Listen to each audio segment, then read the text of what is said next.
अस्सलाम वालेकुम, कैसे हैं आप सब? आई होप आप सब ठीक होंगे। अल्हम्दुलिल्लाह मैं भी बिल्कुल ठीक हूँ।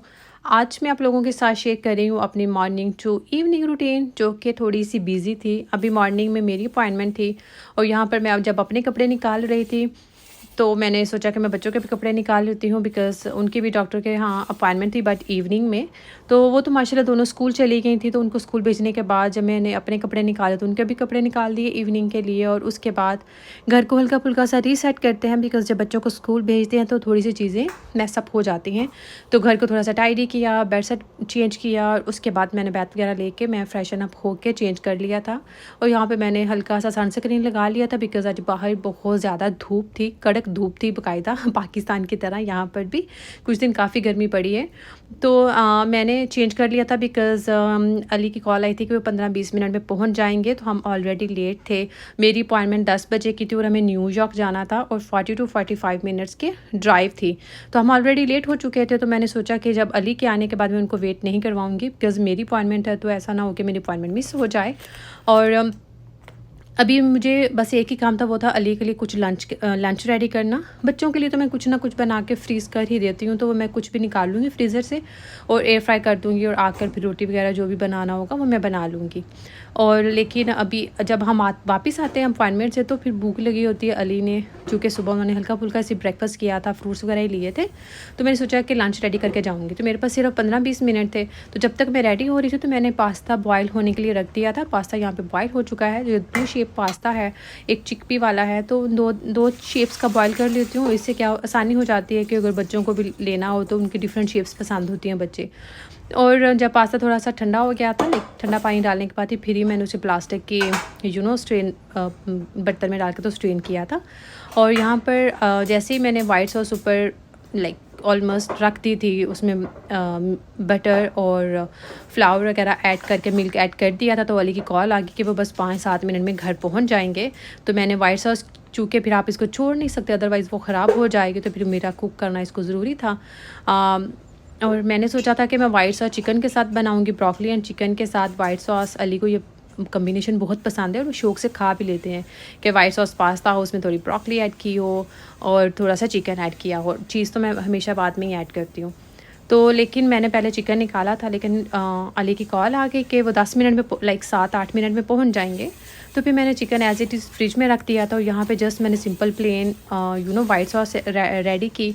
और इसके बाद ब्रोकली जस्ट कट करके ऐड कर दूँगी हम, बिकॉज़ चिकन पास्ता बनाने के लिए मुझे 5-10 मिनट एक्स्ट्रा लगने थे, जो मेरे पास टाइम बिल्कुल भी नहीं था। तो आई थॉट कि जब अली को पास्ता सर्व करूँगी वापस आने के बाद, तो चिकन को मैं एयर फ्राई करके सेपरेट से साथ ही पास्ता के टॉप करके लाइक सर्व कर दूँगी। तो वो भी बहुत मज़े का लगता है कि आपने पास्ते में चिकन ऐड नहीं किया हो, बट आपने हल्का सा मैरिनेट करके चिकन को एयर फ्राई किया हो या बेक किया हो, तो वो पास्ते के साथ स्टेक काफ़ी अच्छा लगता है।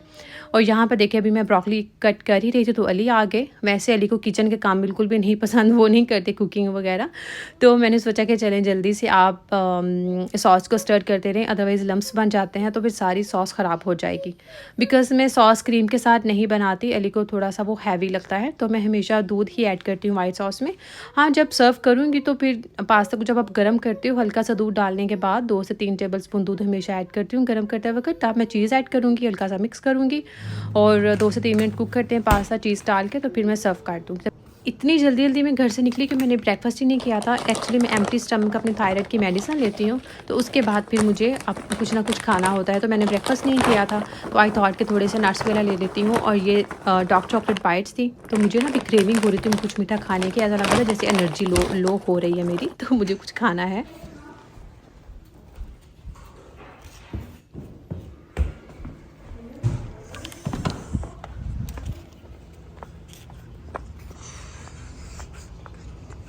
अली गाड़ी में मेरा वेट कर रहे थे, तो फिर गाड़ी में बैठते ही मैंने बस खाना शुरू कर दिया। कुछ बेरीज़ वगैरह थी अली के पास गाड़ी में, उन्होंने सुबह वॉश करके लेकर गए थे नीचे, तो बस मैंने थोड़ी बेरीज़ खाई, थोड़े ड्राई फ्रूट्स खाए और फिर मैं डॉक्टर के पास पहुंच गई थी। अपना ब्लड वर्क करवाया, एग्जामिनेशन करवाया और मैं तकरीबन 2 घंटे लग गए थे मुझे। और यहाँ पर तकरीबन 1:45 हो चुका था और मैं जल्दी से निकली।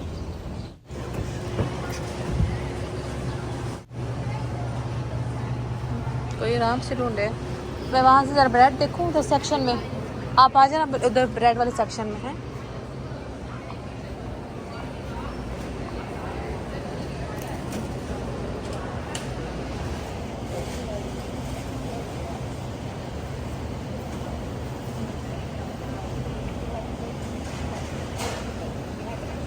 तो गर्मी इतनी ज़्यादा थी कि अली ने बोला कि उनको वाटरमेलन लेकर ही जाना है और हमारे पास सिर्फ 10 मिनट थे और ये वैगमन हमारे घर से 1 से 2 मिनट के ड्राइव पे है। तो हमने सोचा कि बच्चे भी गर्मी में आएंगे तो कुछ ना कुछ ठंडा ले लेते हैं और अली को भी कुछ ठंडा खाने की क्रेविंग हो रही थी और मुझे भी ब्रेड वगैरह कुछ लेने था बच्चों के लिए। मैंने सोचा कि अब जल्दी जल्दी में जाके उनका खाना तो रेडी नहीं होगा 10 मिनट में, होगा भी तो वो थोड़ा गर्म होगा, तो यहाँ से बच्चों के लिए कुछ ले लेती हूँ। अदरवाइज़ तो वो घर का ही बना खाना खाते हैं, बाहर से वैसा कुछ नहीं खाते मैक्सिमम। यहाँ से अली कभी कभी उनके लिए मफ़न्स ले जाते थे, तो कभी कभी बच्चे मफ़न्स ले लेते हैं, तो मैंने सोचा कि मैं मफ़न्स ले लेती हूँ। तो ब्लूबेरी वाले मफ़िन तो नहीं थे यहाँ पे, आउट ऑफ स्टॉक थे। जिस मुझे चॉकलेट मफ़िन मिले तो मैंने वही उठा लिए। और लिटरली हम लोग जब अपने टाउन में एंटर हुए थे तो बस ड्राइवर की मुझे कॉल आ गई कि वो वेट कर रहे हैं और बस खड़ी थी हमारे दरवाजे पे। हम सिर्फ 1 मिनट लेट हुए थे एंड थैंकफुली हम टाइम पे आ गए थे। बिकॉज़ ऐसा होता है कि जब आप न्यूयॉर्क जाते हैं तो अगर आपको ट्रैफिक मिल जाए ना तो फिर आपका टाइम मैनेज नहीं हो पाता। तो हमें लग रहा था कि हमारा टाइम मैनेज नहीं हो पाएगा बिकॉज़ ट्रैफिक शो कर रहा था और शुक्र है कि 5-7 मिनट में ही ट्रैफिक जो है वो ख़त्म हो गई और हम बहुत जल्दी जल्दी में घर पहुँचे। और वैगमन से भी हमने जस्ट क्विकली 5-7 मिनट में शॉपिंग की और टाउन में एंटर होते ही बस ड्राइवर की कॉल आ गई थी कि आ जाओ। तो बस इसी तरह से जब वापस आए तो फिर मैंने वापस आकर कुछ शूट नहीं किया बिकॉज़ बच्चों को भी भूख लगी थी, अली को भी भूख लगी थी और मुझ में भी बिल्कुल भी एनर्जी नहीं थी कुछ शूट करने की, क्योंकि मुझे आदत है सुबह चाय पीने की। तो मैंने चाय नहीं पी थी, नाश्ता नहीं किया था। तो बस घर आके वो हमारा फैमिली टाइम था, लाइक खाने का टाइम था, हमने लंच किया सब ने। और उसके बाद क्योंकि आज बच्चों की अपॉइंटमेंट थी इवनिंग में, तो यहाँ पर वेदर ऐसा होता है कि पता नहीं चलता कभी गर्मी है तो कभी सर्दी है। और अभी इवनिंग में थोड़ी सी ड्रिजलिंग स्टार्ट हो गई थी, तो जब यहाँ पे पोरिंग होती है तो थोड़ी सी ठंड हो ही जाती है। तो फिर बच्चों को आपका थोड़े से हल्के फुल्के से अपर पहनाने पड़ते हैं। तो इसी तरह से दिन मैनेज होता है। वैसे दिन काफ़ी लंबा होता है, लाइक आप अपने सारे काम निपटा लेते हो, अपने दिन को अच्छे से मैनेज कर लेते हो। लेकिन जिस दिन आपकी अपॉइंटमेंट होती है ना, एंड स्पेशली अगर कोई दूसरी स्टेट आपको जाना हो तो फिर टाइम थोड़ा सा मुश्किल हो जाता है मैनेज करना। तो लेकिन यहाँ से हमने बस शॉपिंग की और घर वापस आ गए वैगमन से।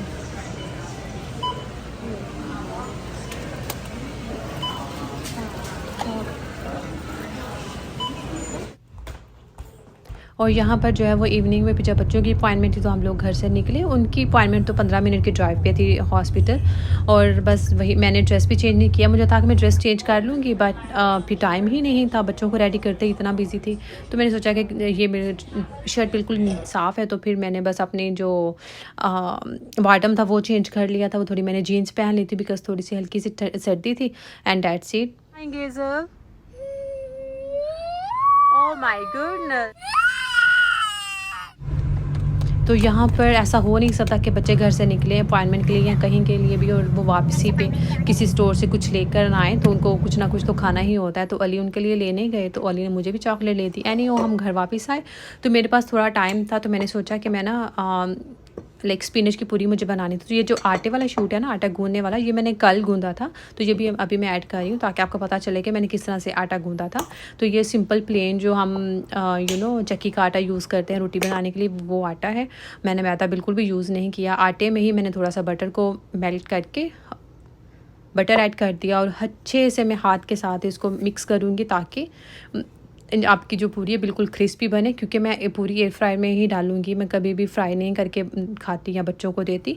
तो मैंने ये बेबी स्पिनच थी तो मैंने ब्लंच नहीं किया था, ये सिंपल मैंने बहुत कम वाटर डाल के ये ताकि मैक्सिमम पालक की जाए, तो ये उसको ब्लेंड कर लिया था। और हल्का सा बस सॉल्ट ऐड करूँगी और आपने थोड़ी सी टाइट डो करनी है। आई डोंट नो अगर आपको वीडियो में क्लियर लाइक आइडिया हो पा रहा है कि नहीं, बट ये फुली टाइट डो थी। और क्योंकि मैंने फ्रिज में रख दिया तो मुझे लगा था कि मैं शाम को बना लूँगी पूरी जब मेरे पास फ्री टाइम होगा।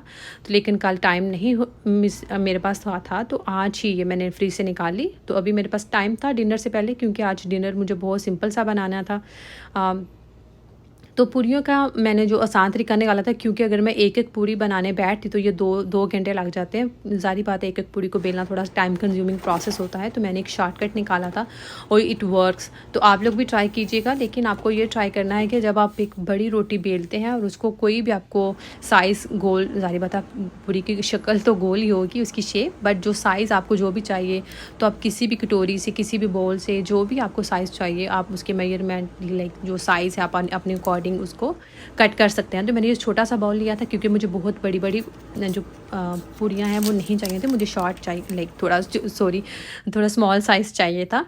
तो इसको बेलते वक़्त आपने एक ही चीज़ रखनी है कि कंसिस्टेंसी बिल्कुल सेम हो। ऐसा नहीं हो कि कहीं से पूरी पतली हो तो कहीं से मोटी हो, या कहीं से कोई क्रैक आ जाए, कोई सुराख हो जाए, तो वो फिर आपकी जो पूरी है ना वो फूलेगी नहीं।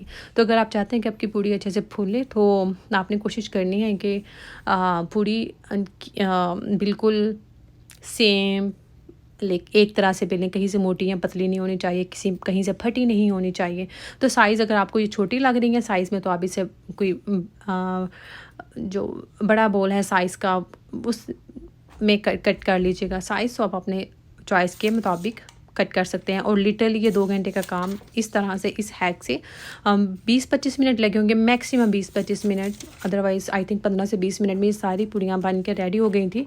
और ये मैंने फ्रीज़ की हैं। और लिटरली बहुत आसान होता है इस तरह से जब आप फ्रीज़ करते हैं ना लेयरिंग कर करके। तो ये लेयरिंग करना भी बहुत आसान है। अब जैसे आपने जो बटर पेपर है आपने पहले कट करके रख लेना है और उसके बाद बस लेयरिंग करते जाना है। और इसको मैंने 2 ज़िप-लॉक बैग में टाइट करके एयर टाइट करके फ्रीज़र में रख दिया। 1 से 2 माह ईज़िली चलेंगी। और वो शॉर्ट शायद मिस हो गया है, आई थिंक सो, मुझे मिल नहीं रहा था क्लिप, मैंने शूट तो किया था ये मैं, लेकिन नेक्स्ट टाइम आप लोगों को ज़रूर दिखाऊंगी। जब भी मैं ये पूरी सारी बातें बनाई हैं तो खाऊंगी तो सही, तो जब मैं आप नेक्स्ट टाइम बनाऊंगी ना तो मैं आपको ये क्लिप ज़रूर दिखाऊंगी कि जो फ्रोज़न एयर फ्राइड पूरी जो है वो बिल्कुल फूलती है, आपको बिल्कुल भी डीप फ्राई करने की ज़रूरत नहीं है। तो यहाँ पर हो गया लंच की तैयारी। तो लंच को भी जब मैं पूरियाँ बेल रही थी ना तो तब मेरे पास थोड़ा सा टाइम था, तो मैंने सोचा था कि हम डिनर में फ़िश ही खाएंगे। तो ये 1 से 2 घंटे फ़िश को मैरिनेट कर दिया था मैंने, लाइक दोपहर में जब मेरे पास थोड़ा टाइम था तो तभी मैंने मैरिनेट कर दिया था सिंपल सा। तो मैंने सोचा था कि मैं फ़िश फ्राई करूँगी, एयर फ्राई करूँगी और हम खा लेंगे फ़िश एज़ इट इज़, क्योंकि मौसम अच्छा था तो फ़िश खाने का मूड हो रहा था। लेकिन फिर मैंने सोचा कि मे बी अली को भूख लगे फ़िश खाने के बाद भी, क्योंकि मैंने जस्ट 2 ही फ़िले बनाए थे, एक अली के लिए और एक अपने लिए। तो फिर मैंने सोचा कि मेरे पास बर्गर बन्स तो हैं, तो ऐसा करती हूँ कि इसके ना फ़िश के बर्गर बना लेती हूँ। तो हालांकि बेसन मैंने बहुत ज़्यादा ऐड नहीं किया था, तो इसलिए ज़्यादा मोटी कोटिंग नहीं थी बेसन की, 1 से 2 चम्मच ही जस्ट बेसन ऐड किया था। तो फिर मैंने सोचा कि चलो मैं बर्गर बन्स यूज़ कर लेती हूँ। और ये बहुत मज़े के फ़िश बर्गर बन गए थे। और मैंने इसमें थोड़े टोमेटोज़ एंड लेटस वगैरह भी ऐड कर दिया था ताकि थोड़ी वेजिटेबल्स आ जाए और थोड़े फ्लेवरफुल हो जाए। तो मैं ज़्यादा सॉस अली को भी नहीं पसंद, तो मुझे भी बहुत ज़्यादा मेयो एंड केचप ज़्यादा पसंद नहीं है। तो हमने बहुत सिंपल सा बनाया थे बर्गर, लाइक बहुत ज़्यादा सॉस ऐड नहीं की थी, बस सिंपल थोड़ा सा बटर लिया और अच्छे से टोस्ट कर लिए थे burger buns and that's it. तो ये बहुत मुझे लगा है कि लाइक जब बाहर से बर्गर्स खाते हैं ना, एक तो उसमें ऑयल होता है, बटर तो सारी बातें नहीं लगाते होंगे, दूसरा उसमें सॉस बहुत ज़्यादा होती है। तो फ़िश भी वो अगर डीप फ्राई करते होंगे, लेकिन मैंने फ़िश जो है वो एयर फ्राई की थी, तो बाहर की निस्बत ये थोड़े से हेल्दी ही लगे थे मुझे। और एक बर्गर मैंने अपने लिए बनाया था, अली को भी ज़्यादा भूख नहीं थी, और एक मैंने अपने लिए बनाया था और एक अली के लिए। और ये फ़िश भी देखे कितनी अच्छी से आउटर जो लेयर थी वो थोड़ी क्रिस्पी सी और अंदर से बहुत ज़्यादा सॉफ्ट थी फ़िश। तो आपको लग रहा होगा कि फ़िश थोड़ी कम है, बट ये पूरा फिले है, क्योंकि वीडियो इस तरह से शूट हुई होती है कि बाज़ औक़ात आपको एग्जैक्ट आइडिया नहीं हो रहा होता। तो आई होप सो आप लोगों को मेरी आज की वीडियो अच्छी लगी होगी। अगर वीडियो अच्छी लगी है तो प्लीज़ मेरे चैनल को ज़रूर सब्सक्राइब कीजिएगा, मेरी वीडियो को लाइक एंड शेयर कीजिएगा। मैं आप लोगों से मिलूँगी नेक्स्ट व्लॉग में इंशाल्लाह बहुत जल्दी। तब तक अल्लाह हाफिज़, खुश रहें, आबाद रहें।